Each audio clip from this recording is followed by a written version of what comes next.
Thanks very much, Tim. I will share my screen with you so you can see a bit of what I'm talking about. Hopefully you can all see that now.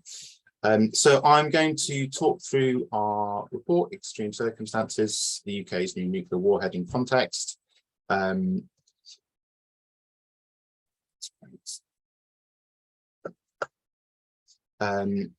The report is an attempt to understand the announcement in February 2020 that the UK was going to be building a new nuclear warhead.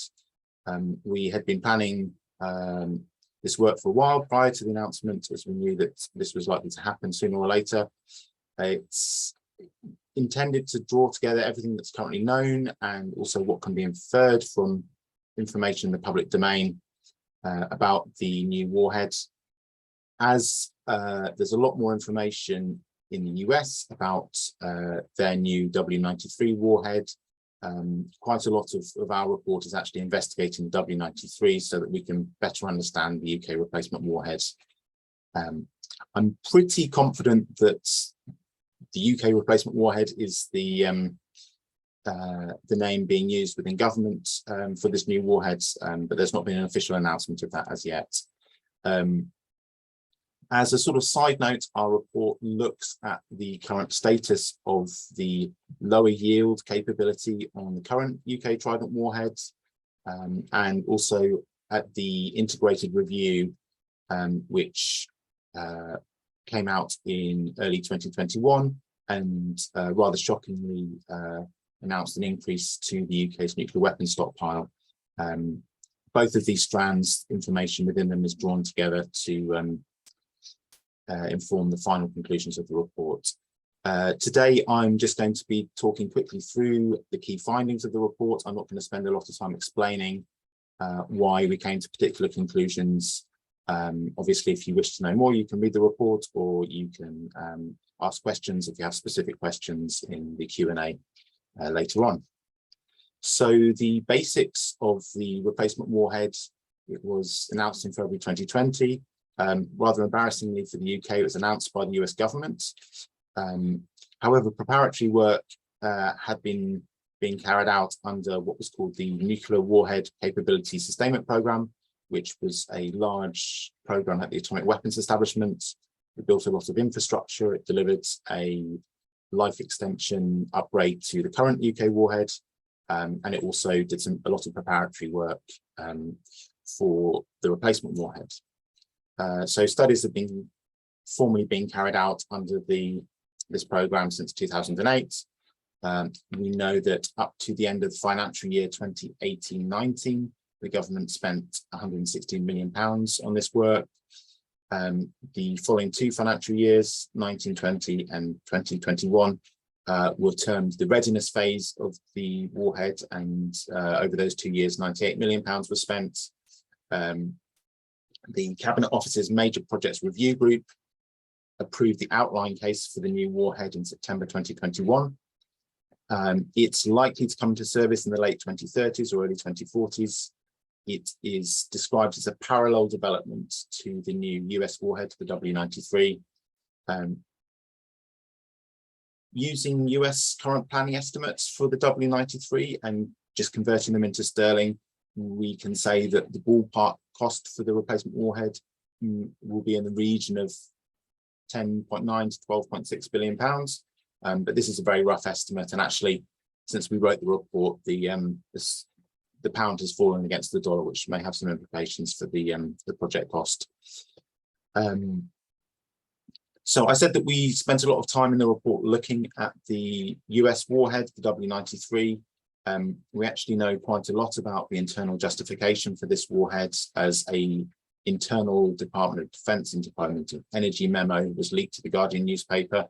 This memo listed 3 overall factors and 5 more specific reasons that the project was going ahead. The 3 factors were changes to what they call the threat environment, and they specifically cite increased defences in what they call adversary countries. Also the age and makeup of the US submarine launched ballistic missile warhead stockpile, and the US moving to a smaller submarine fleet with fewer missile tubes. The 5 reasons go into a lot more detail, and the report spends quite a lot of time investigating these. We concluded that a number of them are spurious and don't really hold up to scrutiny as solid reasons for this warhead program. But the 2 that do are a long-standing desire within the US nuclear weapons enterprise to revitalize their industrial base, particularly in aerosol development, and the policy goal arising out of the Trump administration's 2018 nuclear posture review for hedging within legs of the US nuclear triad. So they specifically justified the W93 as a technical hedge in the sea leg of the triad. Basically, what that means is that they want to have multiple warhead designs in case an unforeseen technical issue arises in one of the designs, meaning that they have multiple additional designs that they still have some confidence in. Our conclusions about the W93 are that it, as I've just said, rose out of this long-standing internal desire for new warhead programs in order to revitalize their industrial base, and the 2018 nuclear posture review created a more permissive policy environment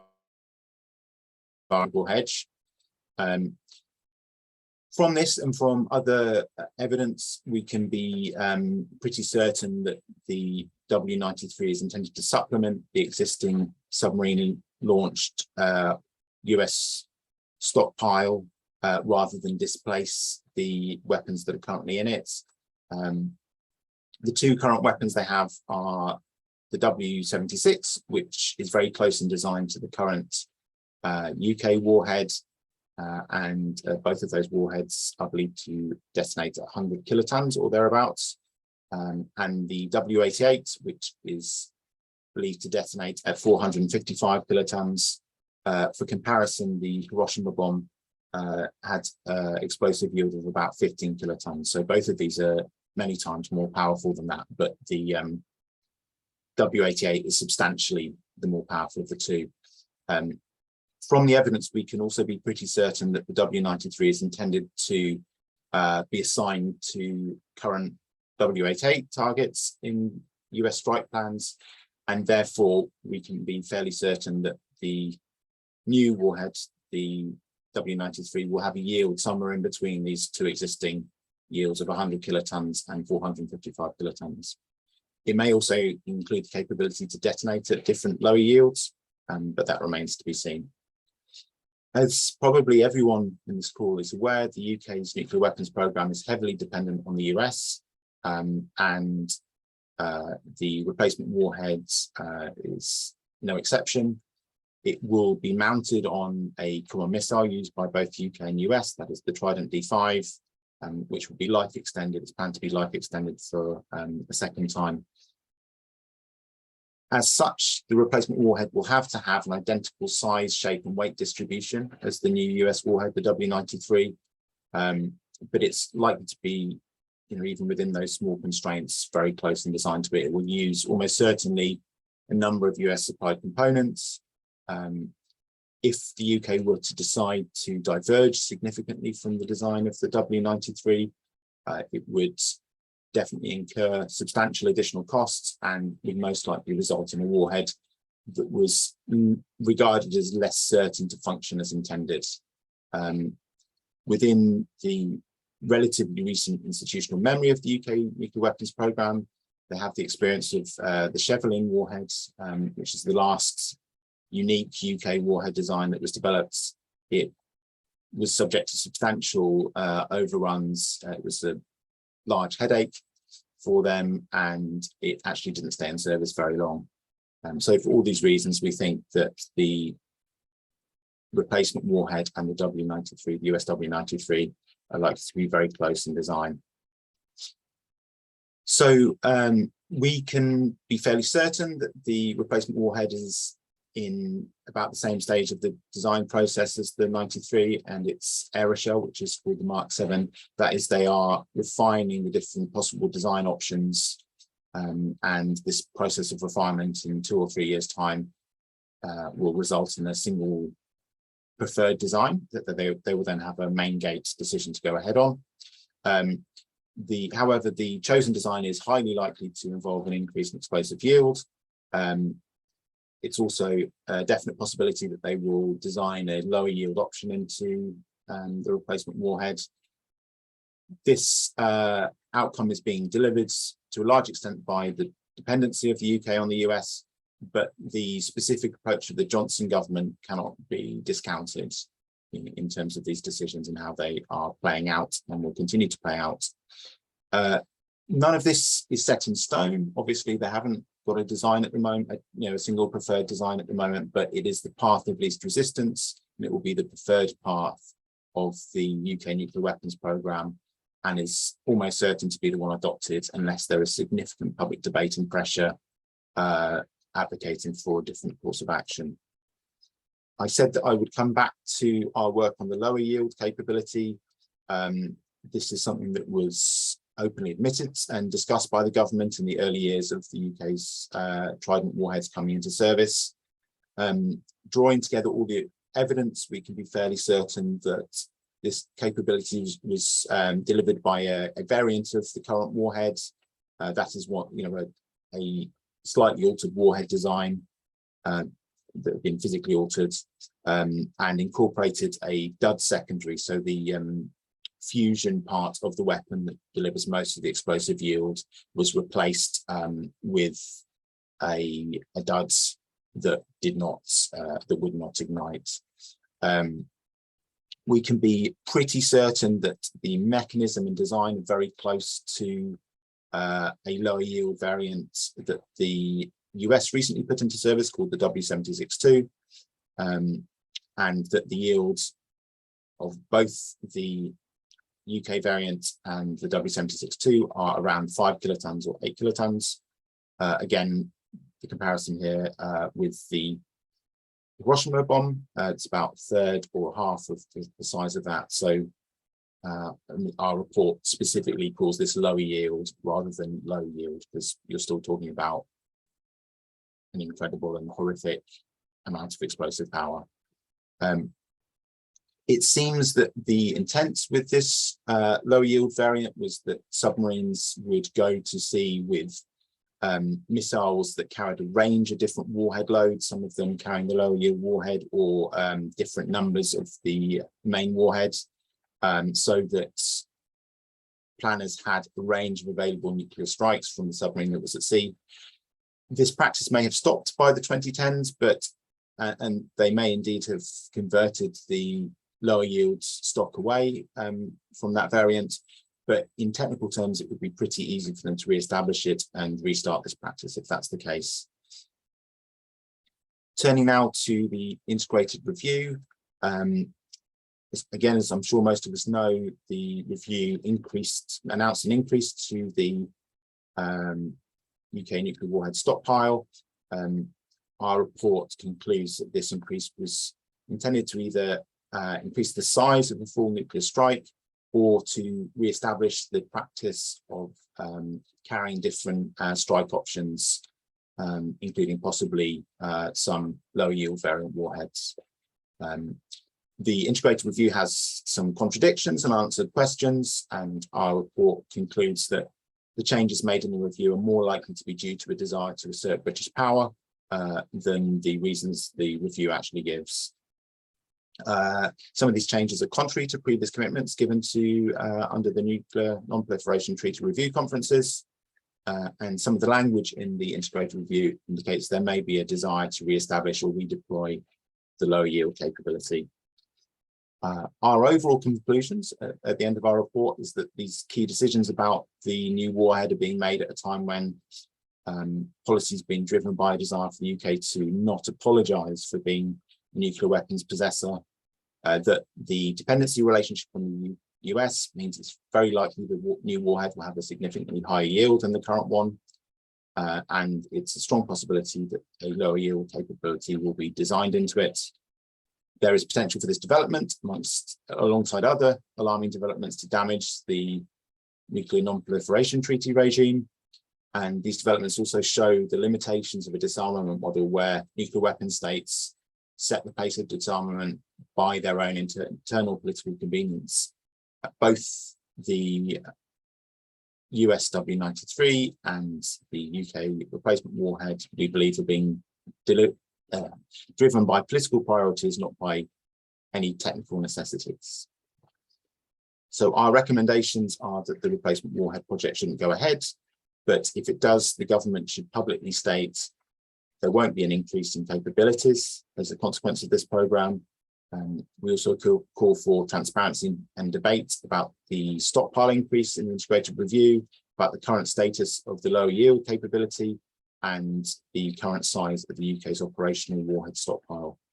We call for the government to abandon their doctrine of strategic ambiguity, where they claim that there are strategic benefits to the UK in not being clear about its nuclear weapons holdings or intentions.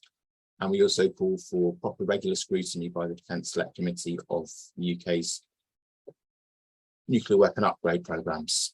So thank you. That's my quick overview of the report. I look forward to having your questions. I should also say thank you to the many people who helped with the report, some of whom I know are on the call today, some of whom are indeed on the panel today. This was very much group effort, and I'm very grateful for the help I received. Great, David. Thank you very much for your summary there and for producing the report, which I recommend to everyone. So please go on to our website and download it. You can also download the executive summary.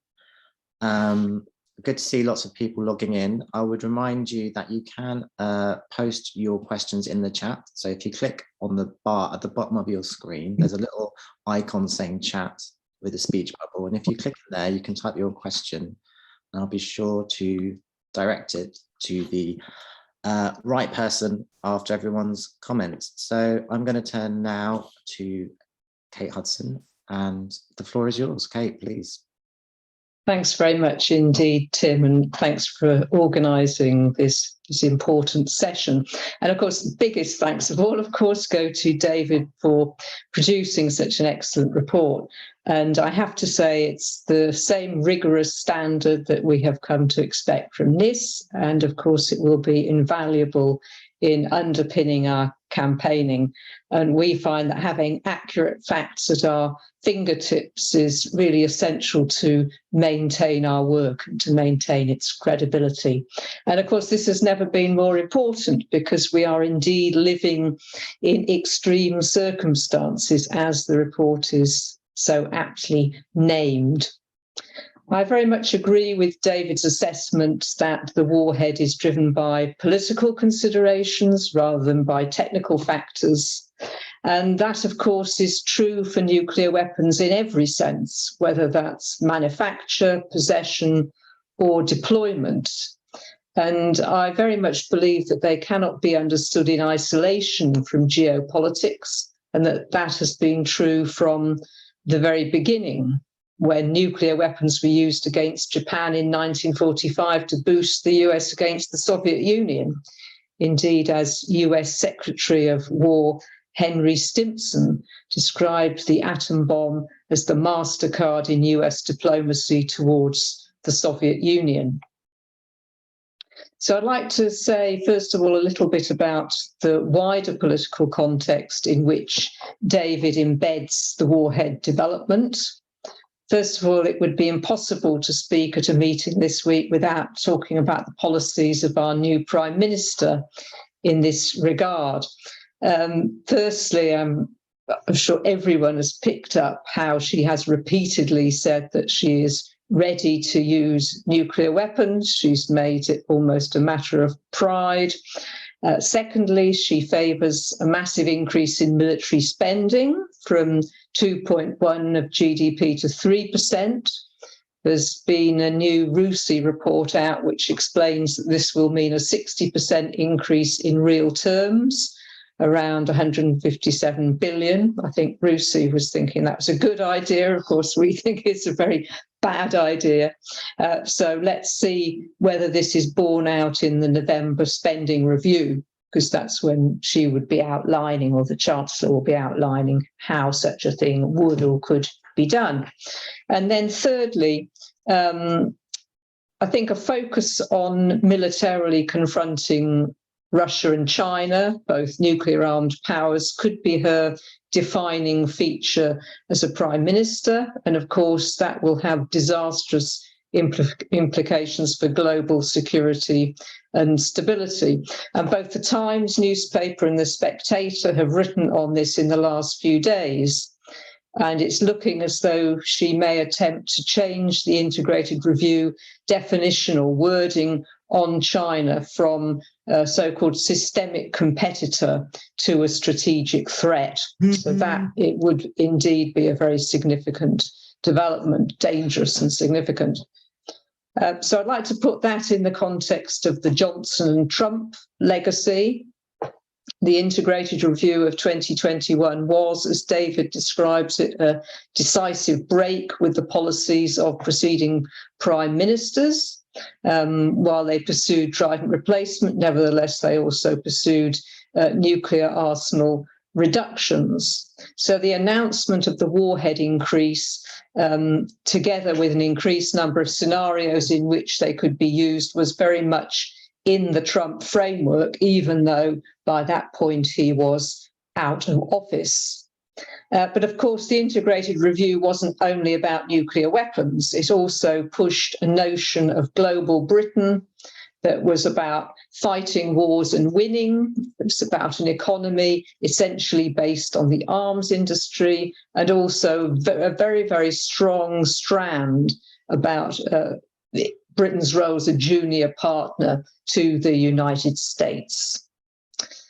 But it's not only Britain that bends to that Trumpian framework. Biden also, as David points out in the report, promised changes to the US's nuclear posture that have not been forthcoming. So the much delayed Biden nuclear posture review is still not publicly available, but it's reported to renege on commitments to roll back some elements of the US nuclear weapons capacity. The overarching framework is, of course, the US's intention to maintain its dominant global position, and having failed to knock back China economically, it now intends to do so militarily. And we've seen those developments over the past few years. Particularly notable for Britain, of course, the announcement last autumn of the AUKUS Pact, which is part of that framework, tying Australia into the US-UK strategic military framework through the provision of nuclear-powered subs to Australia. This, of course, is a breach of the NPT, which only allows for use of nuclear power for peaceful purposes. It's also a significant proliferation risk that's much opposed in the region. The UK is very much on board with this US orientation, hence the possible change to the IR phrasing on China. A question for us, I think, of course, is will that come to Parliament? How will this very, very significant change be worked through for the integrated review?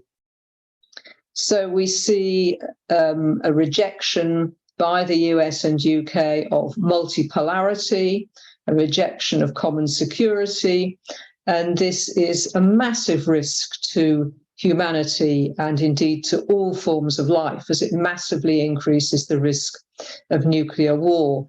And of course, this belligerence is framed in ideological terms. It's framed as being a kind of pro-liberty, anti-authoritarian crusade. And Liz Truss is really jumping onto that kind of anti-authoritarian framework, as of course she strips away our rights at the same time. So my final point, Chair, is about the coverage in the report of the development of so-called low-yield nuclear weapons, and this is absolutely critical to our work going forward. A few days ago, Tobias Ellwood, who's chair of the House of Commons Defence Committee, said that he thought a tactical nuclear weapon would be used within the next 10 years. I read the coverage of this in the Daily Mail, and it asserted that such a weapon would not cause widespread destruction.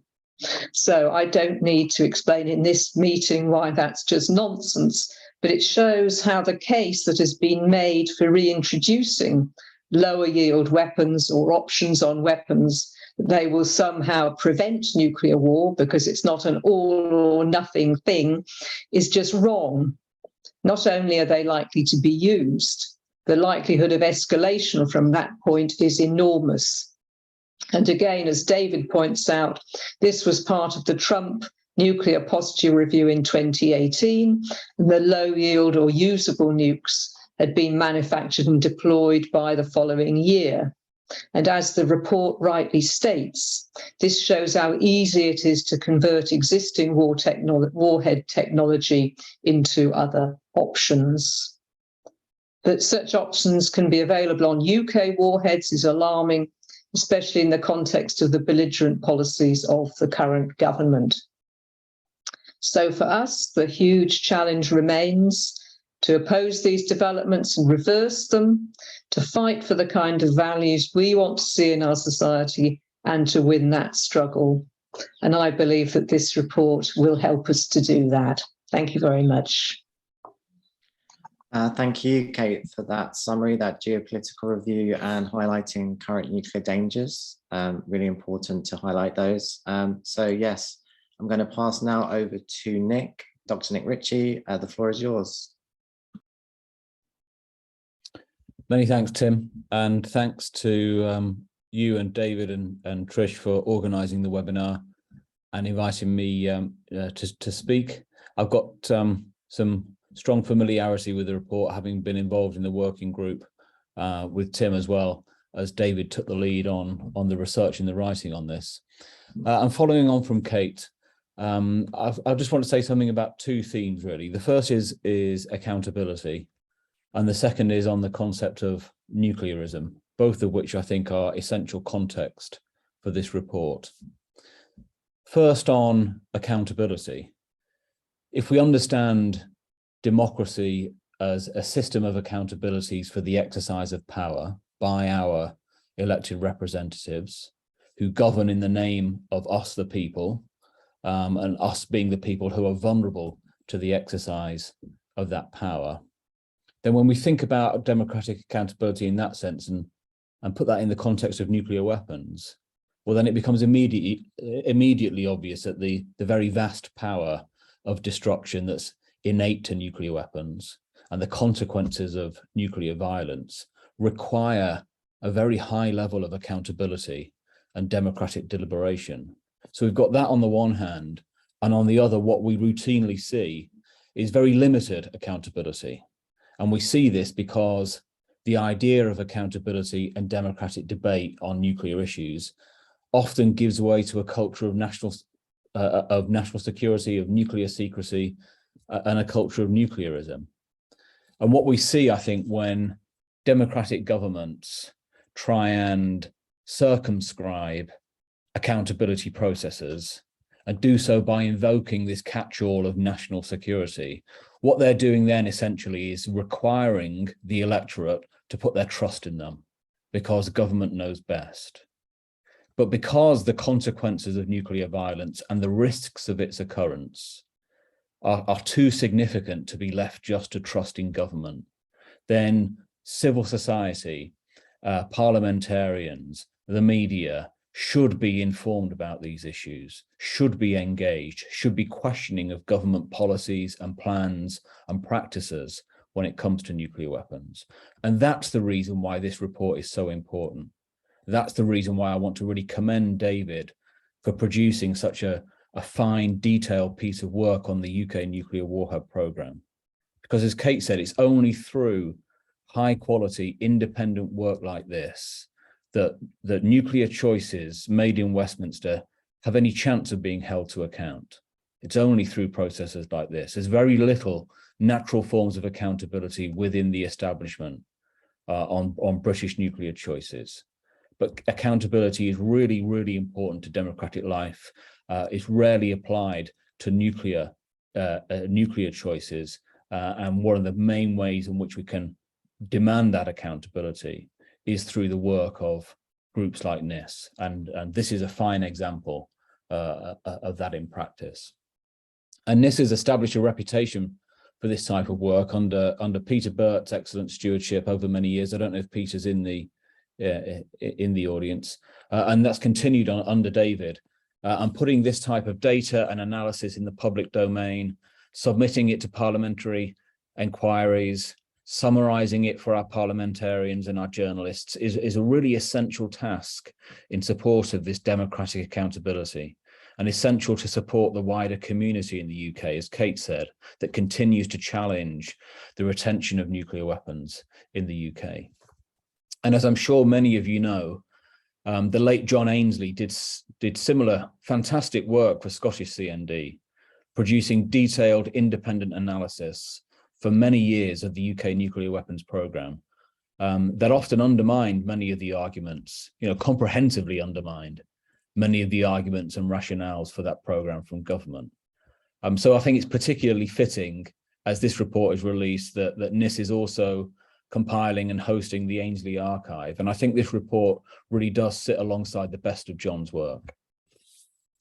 The second theme I want to touch on is nuclearism and what we're seeing as the resurgence of nuclearism in world politics. Now, nuclearism is a really crucial concept, but it's one that's rarely used. We hear a lot about nuclear deterrence, which can inform us about government thinking in some ways, but not in others. Nuclearism refers to an ideology, a culture of nuclear weapons and nuclear dependency, in which nuclear weapons are constructed in our discourses as an essential and an enduring solution to the problem of security. It's something that's become naturalized and normalized in nuclear armed states, including in the UK. But what we're seeing now is a real resurgence of nuclearism in many places, including in the UK. And we've seen this go hand in glove with the resurgence of nationalism, of militarism, of populism, and so on, picking up there on some of the themes that Kate mentioned. We see it in the renewed emphasis on nuclear weapons in security doctrines. We see it in the recapitalization of nuclear weapon systems like the Trident system, and we see it in renewed nuclear threat making, as we've seen over the Ukraine war. But we also see it in the resistances that this continues to generate, which is really important, not least at the international level through the Treaty on the Prohibition of Nuclear Weapons, but also domestically through civil society, through the peace and security community in the UK, of which NIS is a really important part. And this report helps us understand, I think, how nuclearism is being reproduced in the UK through the replacement of the Trident system, specifically the warhead in this case. And one last thing to note, which Kate also picked up on, and I want to say something about this given the timing, in terms of Truss coming in to be our Prime Minister, because we can see once again, we can see the extent to which nuclearism is really embedded and normalized in our political culture through the way in which prospective Prime Ministers must pay homage to nuclear weapons. They must bend the knee at the altar of nuclear deterrence. Candidates are routinely asked if they would press that metaphorical button.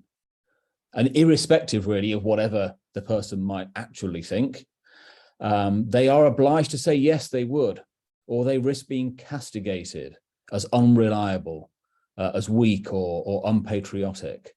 And as Kate said, Liz Truss was asked, she was asked this by John Pienaar at the Birmingham leadership hustings a couple of weeks ago.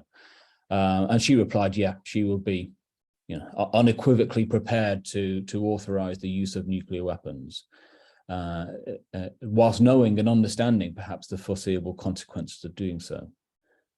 And I think it's the fact that there is this requirement to demonstrate a willingness to use nuclear weapons in full knowledge of the consequences. The fact that that's become a de facto qualifying criterion for the position of Prime Minister shows us how deeply embedded nuclearism remains in the UK.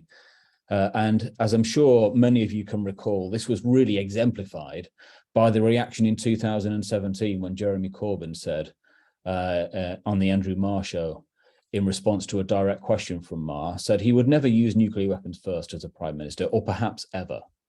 And what followed? He was absolutely lambasted by conservative critics in the press, described as a security risk by Michael Fallon, Defence Secretary.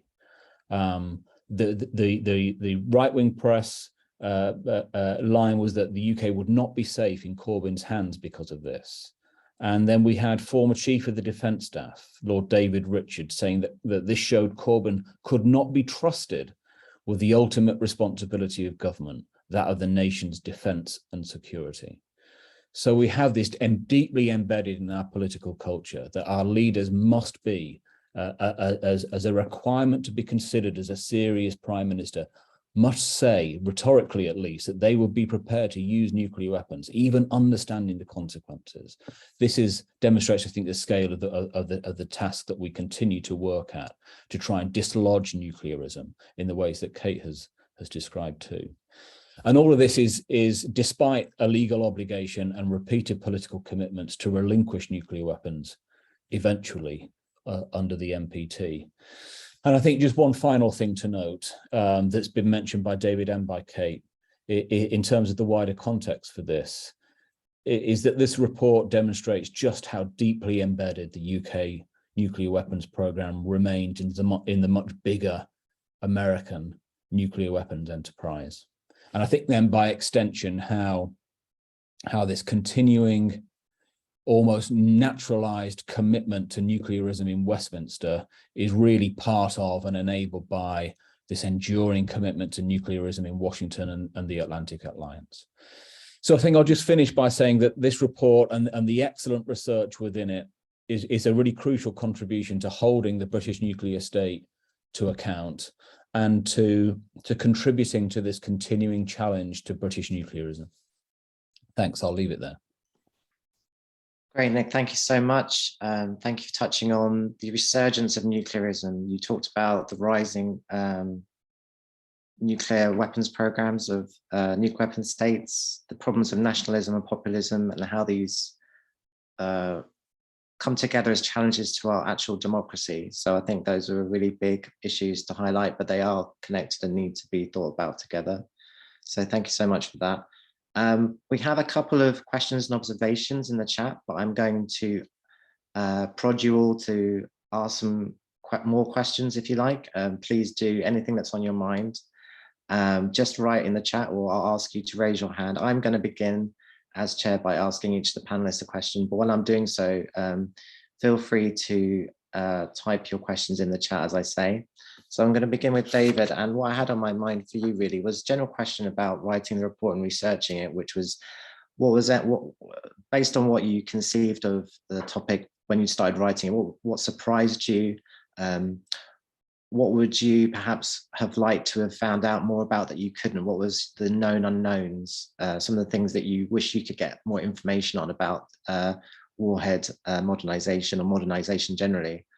And if you like, maybe you could touch on anything you think should be better known by people engaged in this topic, people in the nuclear disarmament and peace movement. What would you like to highlight? So I'll begin with that, and then I'll turn to Nick and Kate. Thanks very much, Tim. That's a great question. I might come back to you to restate it as I keep going. So I'd like to disappear down a few rabbit holes. In terms of what I was surprised, I was very pleasantly surprised by how the degree of confidence actually we were able to say what the lower yield capability had been. For quite a while, I thought that we would set out several options of what it might have looked like, but to be able to state with some confidence is actually how it was technically realized, and the doctrine, the apparent doctrine that they had for using it and may be re-establishing. I was pleasantly surprised that we were able to do that. I thought that we'd struggle a bit more, but it was, I mean, I think it's a real illustration of how, you know, even in the 6 years that I've been working for NIST, that the level of secrecy around the UK's nuclear weapons has been ratcheting up. You know, this is something that was very openly spoken about when the current Trident system was brought into service in the UK, and it's not something that is discussed at all now. I think the government would be very reticent to say anything about it. So I was very pleasantly surprised how far we were able to go with that. I remain very frustrated that how reticent the government is about releasing any information about timescales and budgets for the replacement warhead program. I had hoped, well, as you know, Tim, and others in the project group know, I had hoped that this July we would have a confirmed budget and timeline for the projects. As I said in my talk, it was approved by the Cabinet Office's Major Projects Review Group a year ago now. And the way that the government handles major projects, there's a annual release of data on their most expensive projects, and it's supposed to give a certain amount of transparency about it. And they've been slowly removing the transparency about the nuclear projects. But I had expected that as they'd approved this apparently a year ago, that we'd get some basic information about it this July. Nothing came out. That may mean that even though it was approved by the Major Projects Group, that they've only approved a very small budget, so it doesn't qualify for inclusion. There may be some other reason that they haven't put it out. They certainly refused to answer any parliamentary questions last autumn or early this year about it. And they have in the past, they've stopped talking about the official in-service date for the Dreadnought submarines. So I mean, it's just a really extraordinary lack of transparency about these things. I said I'd come back to you for the rest of your question. Yeah, no. I think let's address the first two parts. Yeah, you did. Just maybe if you could maybe highlight one thing you think that people in the disarmament or peace movement should know that you don't think is as widely known as it should be about things you found out about the Warhead project, about the modernization project generally. Yeah. I mean, the big thing that I'd really like everybody in the disarmament community to know is the twin facts that I've highlighted about the potential for an increase in yield, and also the fact that this isn't necessarily set in stone. We can be relatively certain that at present they have lined up a number of design options, that we've no way of knowing what those are. But it's certainly not at a stage where they've made any decisions that will lock them into a certain design and a certain approach. Now really is the critical time for public pressure, for challenging the way that this program looks like it's going to be going. So that's really what I'd like people to be aware of. Okay, great. Thank you for that. So I'm going to ask Kate now. So we had the recent MPT review conference, and before that, I think it was the first meeting of the states parties to the Treaty on the Prohibition of Nuclear Weapons, the ban treaty. So I was wondering if you would like to reflect on the outcomes of those meetings and the UK's role as a self-proclaimed responsible nuclear weapons state, a country that says that it's committed to non-proliferation and arms control. So I was wondering if you could just reflect on those questions, please. Yeah, it's hard not to give a wry smile, Tim, when you ask that. I mean, as we know, with the first meeting of states parties to the TPNW, at that conference, the global majority was very well represented and well expressed through their commitment to taking forward the TPNW, particularly highlighting really important elements like environmental remediation and the kind of responding to the needs of those who've been affected by terrible nuclear weapons testing and so on, as well as discussing how to expand the reach of the TPNW. So a really marvellous development, as we know, sabotaged at every stage by the UK and US governments, including putting pressure on other states not to sign up. That was something that was fed back from discussions with diplomats from non-ratifying countries that were there as observers. I think perhaps, well, no, there were some non-state but elected representatives from UK parliaments at the conference, one of whom was Belle Ribeiro Addy MP. She's a vice chair of parliamentary C&D, and she thought that the discussions were absolutely fantastic. She's holding a conference in Parliament soon on behalf of parliamentary C&D with some of the survivors of the Pacific Islands testing brought about by the British. So some very, very positive developments. But she actually did meet with the deputy UK ambassador who was present there in some capacity or other. And that person continued with the same old story that somehow that the TPNW is at odds with the NPT, and Britain is very committed to the NPT and to the goal of nuclear disarmament and is very well behaved and all the self-congratulatory stuff. So that's the situation with that. Britain being a complete thorn in the side and an obstacle to progress. And then when it came to the NPT, I mean, that was just absolutely extraordinary, because those of you who read the UK statement to the NPT, you know, the kind of formal statement, you'd think that the integrated review hadn't happened.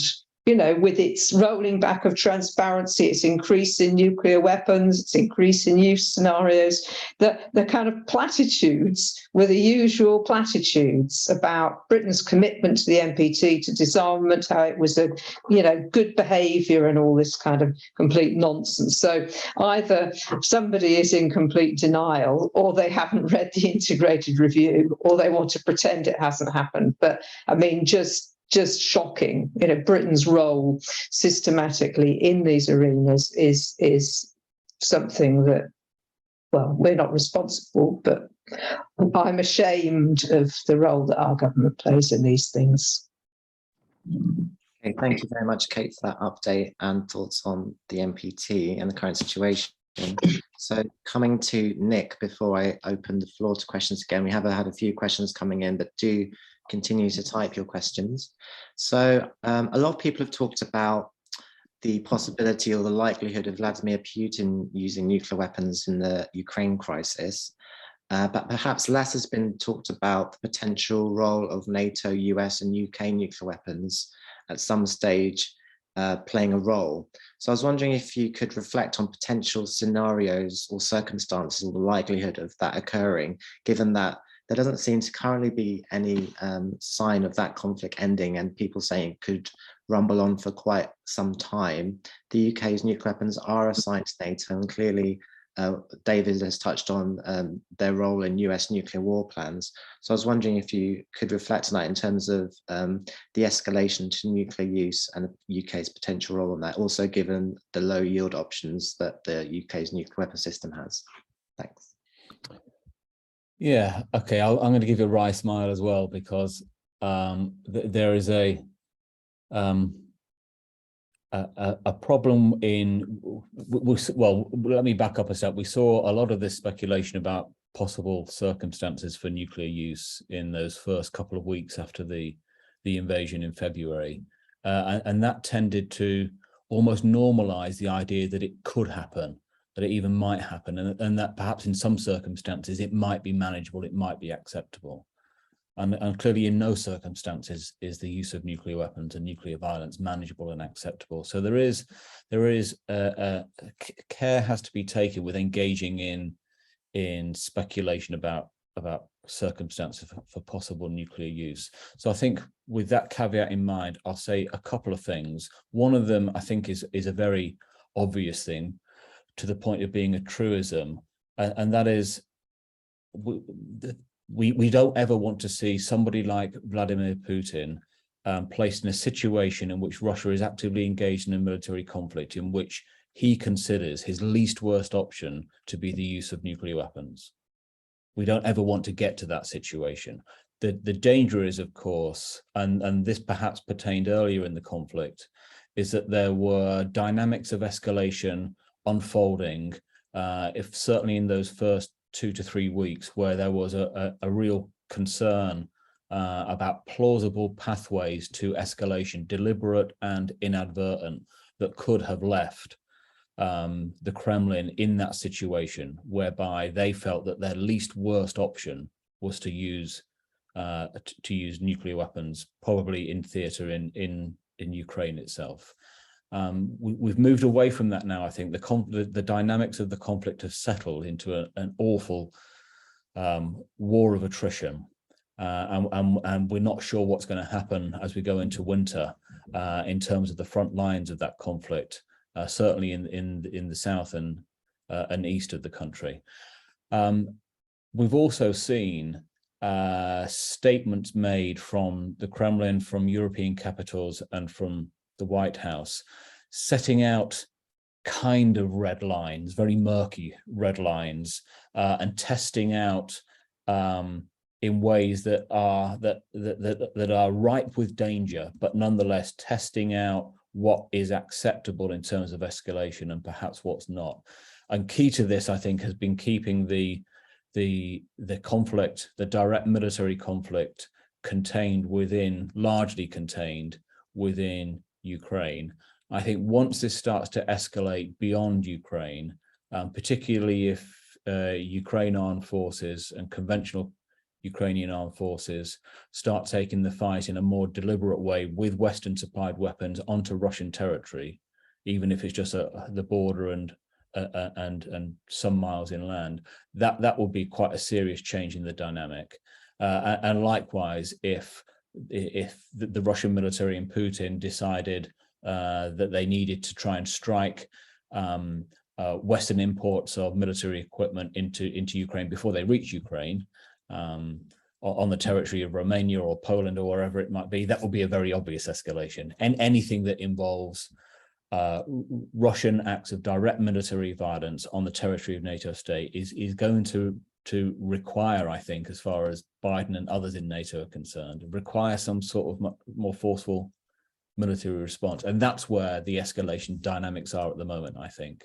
If the conflict escalates, even in small ways, beyond the territory of Ukraine, and if you see NATO soldiers in particular having any direct military engagement with Russian soldiers or Air Force or Navy. So that's how I would see the situation at the moment. I think there were plausible pathways, possibilities of escalation to nuclear use in those first early weeks when we didn't know where this conflict was going to head. But I hope that we are beyond that now. But in a conflict involving a nuclear armed state like Russia against in now a proxy war against a nuclear armed alliance, you do end up trusting to luck, which is not a comfortable place to be in. We went through this in the Cold War in various episodes, Cuba, Able Archer, and others. And I, for one, was hoping to live my life not having to revisit those things that my parents did. But we're not living there. We still live in a nuclear armed world, and these sorts of crises are symptomatic of living in a nuclear armed world, and the nuclear armed states are complicit in that. Each blames the other, but taking a step back, and this is what we saw at the first meeting of states parties of the TPNW. There is an understanding from the majority world, primarily, but not exclusively, but chiefly from the global south, that this is a systemic global political problem, and that problem lies with the nuclear armed states, and living in a system of world politics in which the centers of power in world politics consider it necessary, legitimate, and enduringly somehow manageable and safe to understand their conceptions of security for themselves and with each other through the threat of massive nuclear violence. Thank you so much, Nick, for your response there. Really thorough and helpful. So I'm going to turn to people's questions from the audience. So I've got Chris.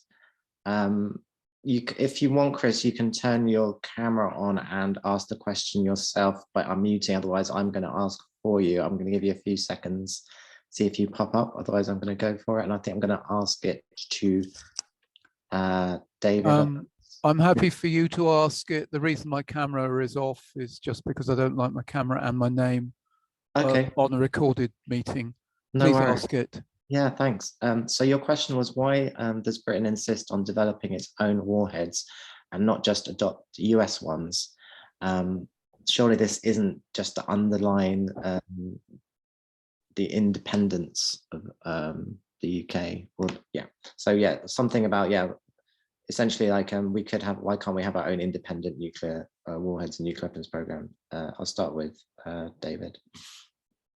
I think there's several factors.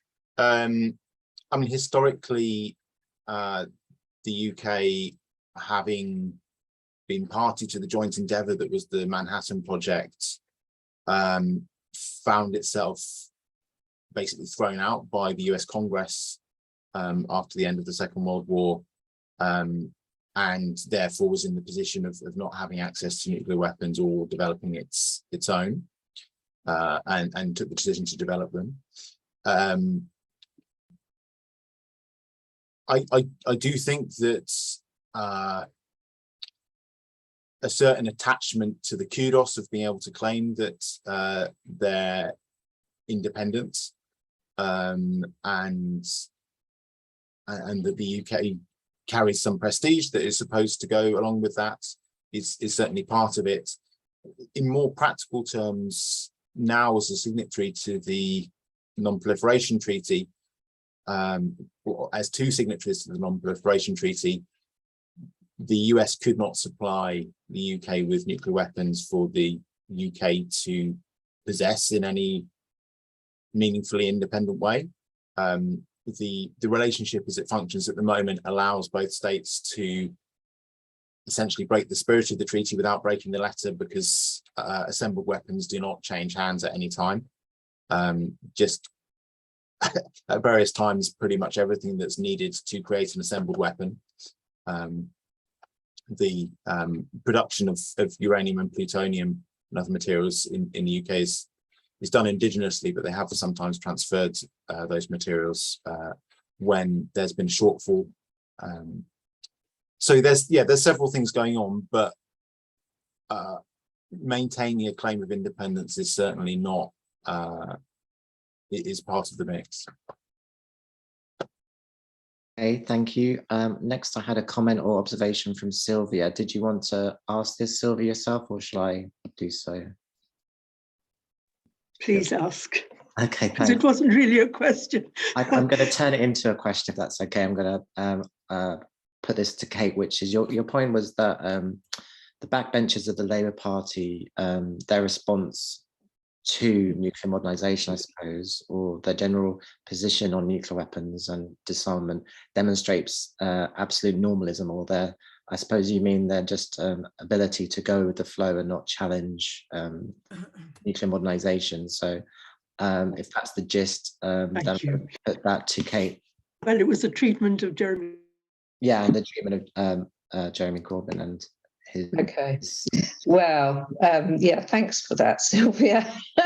And I must say, this is something that I'm sure annoys everyone a lot. I mean, I'm not even a member of the Labour Party, and I get really annoyed. And I know that a lot of people who are just so fed up. And if any of you are actually members of the Labour Party and are annoyed about this, I do urge you to join Labour CND, which is active in the Labour Party on these issues and in the debates. But I think looking back to the 1980s, which I think was the last time that the Labour Party, prior to Corbyn, had, well, actually, it's the last time Labour had an anti-nuclear policy. And some of you will remember what happened to Michael Foot at that time, and the kind of opprobrium that was heaped upon him, and, you know, accused of being a traitor, and Labour people who supported CND were kind of communist neutralists and defeatists and whatever, you know, so that whole thing, I think the legacy of that has remained. And what has remained really that's been very strong is an idea that if you look weak on defence, you're not going to be elected. And I think this is part of what Nick was saying about resurgent nuclearism, you know, the idea that they're there, they keep us safe, we all have to support them. It's the great thing about being British, or whatever that whole kind of agenda is. And that's the situation. And of course, that has been, and being pro-NATO, of course, is part of that. You know, you have to support NATO, as we've seen recently. Labour MPs weren't allowed to say anything negative about NATO or suggest that NATO expansion was even a factor in the development of the war in Ukraine, and so on. But whereas Labour policy had, this kind of party policy and leadership policy had been pro-nuclear, we did used to have a situation where there were a lot of backbench Labour MPs, the kind of people you're talking about, Sylvia, who were strongly anti-nuclear. So if you think back to 2006, when there was the debate in Parliament about Blair's white paper on Trident replacement, there was a huge backbench rebellion in the Labour Party against that initial discussion on Trident replacement. And, you know, what would the situation be now? Well, you know, would there be 2 or 3 Labour MPs who were willing to speak out against it? You know, it's collapsed, unfortunately, and the situation has become massively worse within the Labour Party. And I don't suggest for a second that we separate out Labour from the rest of society. I think it's indicative of that shift, and it contributes to that shift back towards this kind of holding up, the kind of vaunting of the nuclearist thing that Nick was talking about as, you know, the British way, the secure way, and so on. So we have to do what we can. And I think lobbying MPs, getting Labour MPs to come back into parliamentary C&D, you know, there are some there. Bel Ribeiro Addy, of course, as I mentioned, a London Labour MP. You know, there are some voices, but many of the people who used to speak out in the Labour Party don't do it anymore. So, you know, let's put that pressure on people to get the right policy. Yeah, and I think this is certainly something people can do. I mean, we can often feel, you know, a bit disempowered by this, but there are still mechanisms and levers we can pull, and that's a good positive thought there. So we have Stuart Parkinson now. So I'd like to invite Stuart, if you want to ask your question, please. Hi, thanks. Yes, I was just interested whether David had found anything out about what potential nuclear testing regimes might accompany the development of the new warhead, and whether it's going to be restricted to lab-based work or computer-based work, or would there be any pressure to restart testing in the real world in any form?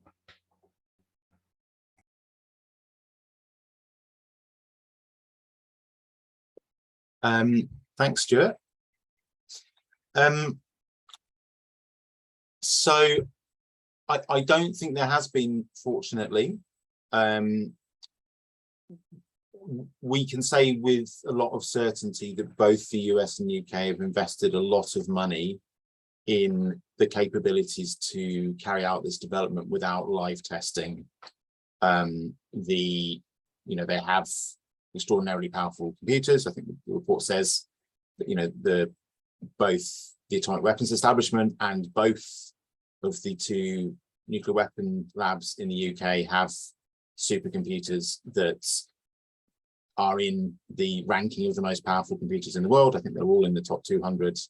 The US ones are very close to the top. I think they're both in the top 10.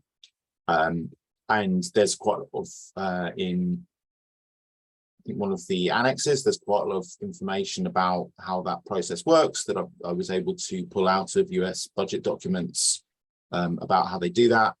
Yeah, and certainly that process seems to be considered as not being as reliable as live testing within the nuclear weapons enterprises. So I don't think you could ever discount there being pressure to return to live testing.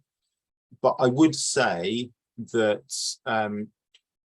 although the W93 was announced under the Trump administration, at the time it was announced, there was very clear briefing from the Pentagon that they had no appetite to resume live testing, and they didn't see a need for it.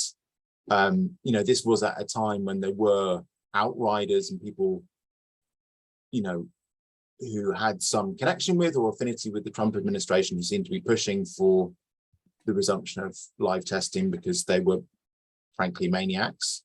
But it did seem that the within the actual enterprise, there didn't seem to be any appetite for going back on the moratorium.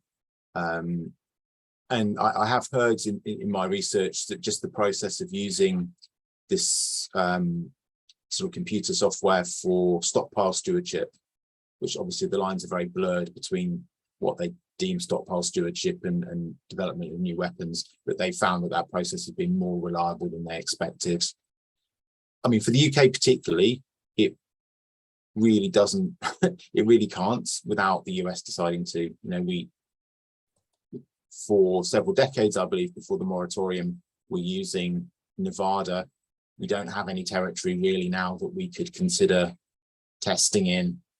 So it's a necessity for the UK so long as the US maintains that position, and let's hope they do. Great, thanks, David. Next, I'm going to ask Tilman Ruff to ask his question. I'm going to ask Nick if he can answer this one, please. Thanks. Nice to join you from Melbourne, and thanks for your indulgence, Tim, to allow me to ask this question, which is slightly lateral to the principal topic, but I would be extremely interested in the sense of the speakers as to concretely how, in the context you've described, the UK is likely to contribute to the plan for Australia to acquire nuclear submarines, which we're still very hopeful, and there's a really critical period, I think, over the next 6 months while the feasibility investigation is underway before firm decisions have been made or contracts have been let or budgets allocated to derail this, and that's certainly our hope here.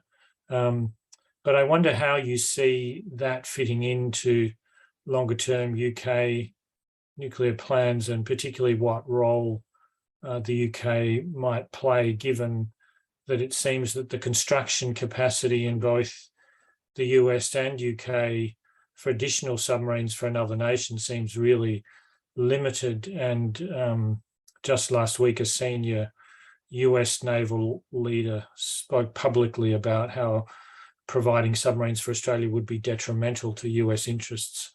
I'd be interested in how that looks in the UK. Thanks very much.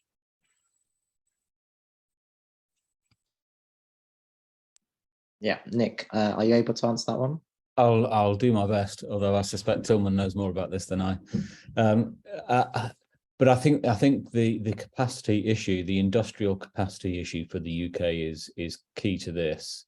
It's pretty clear, given the dependencies of the UK on the United States for aspects of its nuclear-powered submarine production infrastructure, that the US is going to be the lead state in the provision of any submarines to the Australian Navy. That would be my assumption.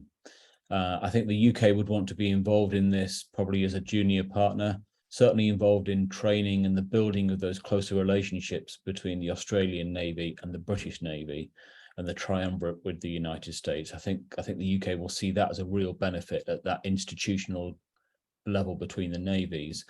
But knowing what I do about the problems the submarine production complex has had in the UK with producing the current generation of attack submarines, the Astute class, the many delays there, and the fact now that for the successor submarines, the dreadnoughts, that are being built now and will be built following the final boats in the Astute class.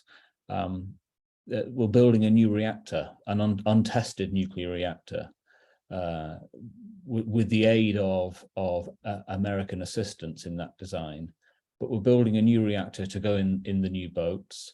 And I would imagine that there will be the same sorts of challenges faced with building the new ballistic missile submarines and the new reactor as have been faced with the Astute program. Perhaps not to the same degree, but given that the whole British nuclear enterprise, and we hear this complaint frequently from those in MOD, but the entire British nuclear enterprise, in terms of weapons and in terms of the reactors for the submarines, is stripped down to kind of its basic components. And if one bit starts to fail, then it means that there are big delays and big costs invoked fairly rapidly and fairly often. That's been the history of the Astute class. Maybe it won't be with the Dreadnought, but I struggle to see, knowing that history, that there's any way in which UK PLC can build additional attack submarines and nuclear reactors for the Australian Navy. And I think the US is probably in the same position. I mean, they've got 2 boatyards building their Virginia class attack submarines and the New Columbia class ballistic missile submarines, but they're on incredibly tight deadlines, and these are real priorities as far as Congress is concerned and as far as the US Navy is concerned, absolute priorities for the shipbuilding program. And if supplying submarines and reactors to the Australian Navy was going to interrupt that, I think there'd be real pushback from Congress, as you suggested in your comment there, Tillman, that there are some concerns within the US and within some parts of Congress that this might not be the right thing for the US to be doing. The idea then that the UK might be able to supply this by itself, I think is fanciful. I mean, I might be wrong, right? There may be those in the know in MOD who have a far better understanding of the industrial capacity issues, but having looked at the Astute class problems, I'm skeptical that we could really do that. There's also the question of the legal capacity for the UK to supply reactor designs and perhaps even some of the materials to Australia without US support, given that reactor designs have been made available at various stages, and now with this new reactor made available from the United States through the Mutual Defence Agreement. I don't know enough about the legal issues there as to whether explicit authority would have to be granted from the United States to enable the UK, independent of America, to supply reactor designs essentially to Australia and supply reactors in boats to Australia. But yeah, I think it's difficult to see how this could be done in the short to medium term. Okay, great. Thank you, Nick. That was really helpful. Dave, do you have a follow-up on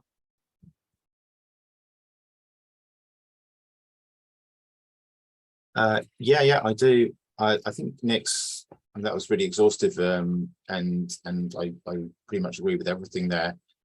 I mean, on that last point, the reactor that's intended for the Dreadnought submarines is, is specifically supposed to be very close in design to a US reactor.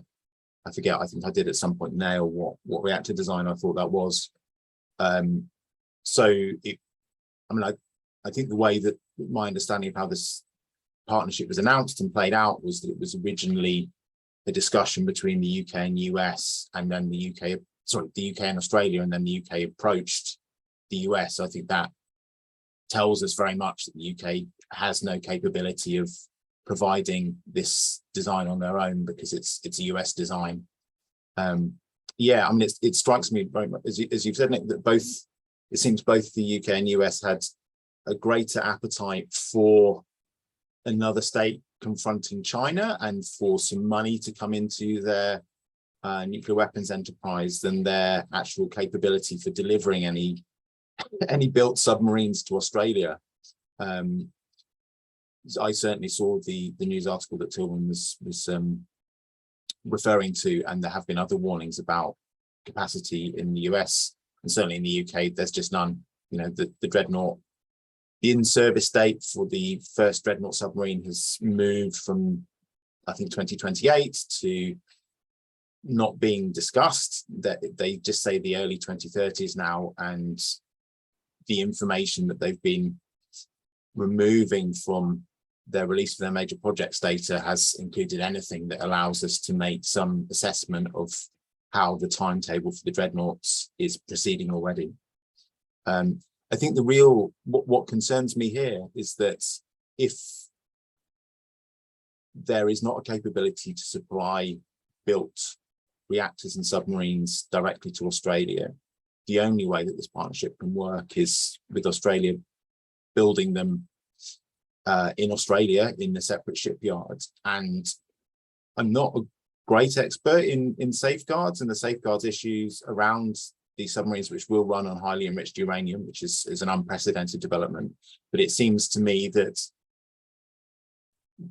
were they to be supplied in a more complete form, and particularly were there to be no expectation that the reactor containment vessel would be breached in Australia outside of the US and UK, I imagine that the safeguards issues would be more limited, and it seems that that's not the way it's going to go.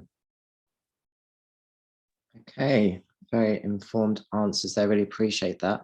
I've got a point here, observation from Paul Rogers, which I'm going to ask him to make, and then I'm going to move, because we've only got, well, after that we'll have about 10 minutes left, so I'm going to wrap the other questions into a couple of questions. But I was wondering, Paul, if you'd like to comment on today's proceedings with your point about mutual assured destruction. Yes, it's just that my experience of talking to people, particularly younger people, or people who've never really thought in any detail about it, is there's an assumption that nuclear weapons are only ever weapons of last resort. There is a stability through mutually assured destruction, and therefore there has been a keeping of the peace. That's quite difficult to argue. People may say, yeah, we'd be better off without them, but if other people have them, we have to have them. It does seem to me that plenty of emphasis on the whole business of nuclear war fighting. Its history right through the decades. I mean, Macmillan, when he was Minister of Defence in the late 1950s, was on the record in Hansard saying that nuclear weapons could be used against a non-nuclear foe, and this will be a very valuable role. It goes right through Western thinking, probably Russian thinking as well. Britain still has a first use option, and I think emphasizing the whole business of the low yield warhead, which I think is particularly useful in terms of what NIS has done, is actually very important, because it reminds people these things finally are actually about war fighting. And unless we realize that, we don't realize just how dangerous the whole nuclearism thing is.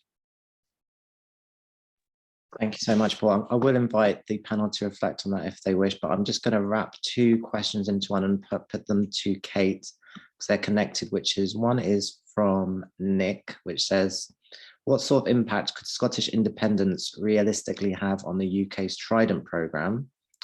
And then Paul Williamson says, if there was a referendum in the UK on whether the UK should disarm and destroy its nuclear weapons, what do you think the people of England would say? So I suppose you could say that maybe also could include Wales and Northern Ireland and Scotland and the UK generally, but perhaps England is an interesting one too, given its political makeup. But yes, Kate, do you want to reflect on those points? Oh yes, happy to. Well, the Scottish independence question, this is a very live and real thing, and of course we see it debated quite frequently in Scotland itself. I think people generally think that if Scotland becomes independent, then they will kick out the nuclear weapons. But then, of course, we're also seeing the arguments that, well, perhaps it could be used as leverage with the residual British government, whatever that will be then called, if they allowed a long lease on the base or something, then that would make the British government more amenable to kind of permitting Scottish independence or something. And of course, there are political debates up in Scotland in political parties there about whether that would be an acceptable short-term thing to enable independence to take place, in the same way that there's been a shift in policy around NATO membership and so on. So it's a much debated thing, but it's quite clear that the majority of the Scottish population does not want to continue to house British nuclear weapons in Scotland. So I think I would say it's not a done deal that independence would lead to getting rid of Trident, but it increases the possibility significantly. And I would point people to John Ainsley's work that was mentioned earlier on this, including on how to disarm nuclear weapons, and also where would Trident go if it was kicked out of Scotland. So those are very, very useful resources. And then in terms of a referendum, well, in England on nuclear weapons possession, this is something that occasionally is suggested to me, and there's one of our members has pushed it a couple of times, and I've said, actually, I don't think that's a very good idea, because if we lose that, that'll kind of knock us out for a couple of decades. And the reason I think that we might lose it is that although repeatedly and systematically over the past couple of decades, polling shows that there is a majority of the population either in favour of global abolition, in support of the TPNW, which polling showed last year, and then during the Trident replacement campaign, it repeatedly showed that people didn't want Trident to be replaced, and so on, and particularly in the younger demographic. I suspect that if there was a referendum on the issue, the government pro-nuclear camp would pull out all the stops, use all the dirty tactics, that we used, as Sylvia mentioned, against Jeremy Corbyn, about lack of patriotism, making us vulnerable and insecure and all that kind of thing. All those stops would be pulled out, and, maybe a lot of people wouldn't bother to vote at all. So I think that the vote will go against us. So I'm opposed to a referendum, and I think that we just have to continue to fight it politically. And by the same token, down here, we can't just rely on Scottish independence to bring it about for us, the desired outcome. We have to fight and win it politically in the Westminster Parliament too. Great, thank you, Kate. So I'm going to make the final 2 points that I have in the chat. I'm going to ask the panelists to give final thoughts, which you might like to answer the questions or provide any other thoughts about what you've heard today. So Phil Webber has stated that I would suggest that the strongest way to oppose the new warhead and nuclear warfighting, is to demonstrate that any scenario using nuclear weapons, either first or second, is disastrous and counterproductive. As Paul Rogers says, talk of warfighting with nukes is nonsense. And then Chris has asked a follow-up question, which is, can we say clearly when or whether UK nukes are assigned to NATO and when they could independently be used or not? This seems to me a big grey area. I think that's all the points I can see in the chat. I hope I've covered everyone's questions. So yeah, I'm going to turn it over to the panelists. I'll start with David and then go to Kate and then Nick to wrap up, and then I'll say goodbye to everyone. Thank you. Thanks very much. I have one final point, but my interest was just spiked by what Kate was saying about the push in Scotland to allow a long-term lease of the Trident bases in the in event of Scotland achieving independence. It strikes me that matches something Nick was saying in his original comments. The way that's been portrayed in Scotland, I feel, has been very much that it's a sign of a certain political maturity and pragmatism, and that's suggested in a very sort of almost a gendered way, this idea that reaching an accommodation with weapons of mass destruction is a mature and adult approach, and others should be denigrated and ignored. I think we all need to be very aware of that political discourse and resist it as much as we can. My final point I wanted to make is just going back to our report recommendations. Tim, I think you mentioned that it's very easy to feel helpless about these issues, and that's a legitimate feeling. All of us, I think, experience that sometimes contemplating nuclear weapons. But I would urge people, if you are interested in doing something about this, to look at our recommendations, and particularly the final one about the Defence Select Committee. It would be very helpful to everybody who campaigns on this issue, and certainly to NIS, were they to do what we're asking, which is to put out annual reports on the nuclear weapons upgrades, it would be a huge engine of transparency that could be used by everybody campaigning. So if you are minded to do something, I would urge you to write to your MP and get them to contact the Defence Select Committee and ask them to do that. Other than that, I just thank everyone for coming, particularly the panel. And again, thanks to everyone who helped with the report. It would not have been possible without the assistance we received. Okay, really good stuff, Dave. Kate, your thoughts? Yeah, well, thanks very much to everyone for a really interesting discussion. Well, on the first question there, I would just revert back to what Paul Rogers said, because it used to be the case that not that long ago that people said, well, we have nuclear weapons in order not to use them. That was the kind of common currency. And I think now, if that was ever true, and I don't really think it was, but if it was, it is no longer true. Just all the talk of usable nuclear weapons, scenarios in which they will be used, which are increasing the whole time, it just renders that nonsense. And they are weapons, and they are there to be used in war, and we're sort of heading down the road of them being used in war. So I think Paul is absolutely right, and the more that we can do to get that out there and get that clear, and what use actually means, they can't be confined to the size of a football pitch or whatever some idiot was saying recently in the press. They will have a devastating impact, and even a so-called small use will escalate and have extraordinarily terrible impacts, even of things on the global climate, food production, all those kinds of terrible humanitarian consequences that we are aware of. And then secondly, the point about NATO. Yes, Britain's nuclear weapons are assigned to NATO. It's not clear exactly what that means, but they are assigned to NATO.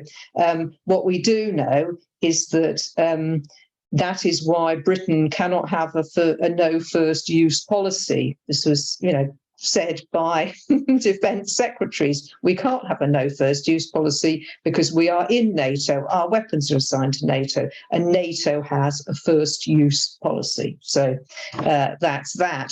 And then in my concluding remarks, of course, we've been talking about the warhead, the UK warhead, and so on. Can I just remind everybody about the news revealed by Hans Christensen that US nuclear weapons, the free-fall bombs, are coming back to RAF, USAF Lakenheath in Suffolk, and we are campaigning as much as we possibly can to raise awareness of that and to oppose that. They were there until 2008. We got rid of them, and now the US is bringing them back. And there's been questions on that in Parliament as well, and it's clear that that is happening. So please do everything you can. Please join CND. We desperately need your help and support. There are so many challenges, from getting rid of Trident, ending the replacement, getting rid of US nukes, supporting the ban treaty, so much to do. So please join us. Thank you very much. Thank you so much, Kate. I've got some homework. I hope everyone's got some homework and some things they can do. Nick, I'd like you to wrap up today with your final thoughts, and then I'll just say goodbye to everyone. Thank you. Thanks, Tim. I think just to echo Paul's point on the framing of nuclear weapons and nuclear deterrence as somehow benign and defensive through the ages and into the future, a framing which history categorically does not support. History shows us that nuclear weapons have enabled states to take very dangerous risks in the name of national security, and nuclear armed states will continue to do that. And at some point it will go catastrophically wrong. And I think, just to finish, this is really a part of a much wider contestation about how we think about security. I mean, on the one hand, we've got a very narrow conception of state security, in which nuclear weapons are seen as legitimate and necessary and enduringly manageable. And on the other, a more cooperative, cosmopolitan conception of security in which nuclear weapons are illegitimate and undermining of security. And when we look at the challenges that we're facing now, that my kids are facing, that some of your grandkids are going to face, particularly in terms of the climate crisis, the only conception of security that makes sense has to be a cooperative conception of security. And within that, nuclear weapons just make no sense at all. Great. Thank you to Nick. Thank you to Kate. Thank you to David. Thank you to Trish. And thank you to all for participating today, without which this event wouldn't have been possible or meaningful. So please do stay in touch with C&D and Nuclear Information Service. Follow us on Twitter, check our website, download the report, and there have been lots of good ideas people can follow up on. So thank you to you all. Goodbye. Have a good day, and I'll see you soon, hopefully. Take care.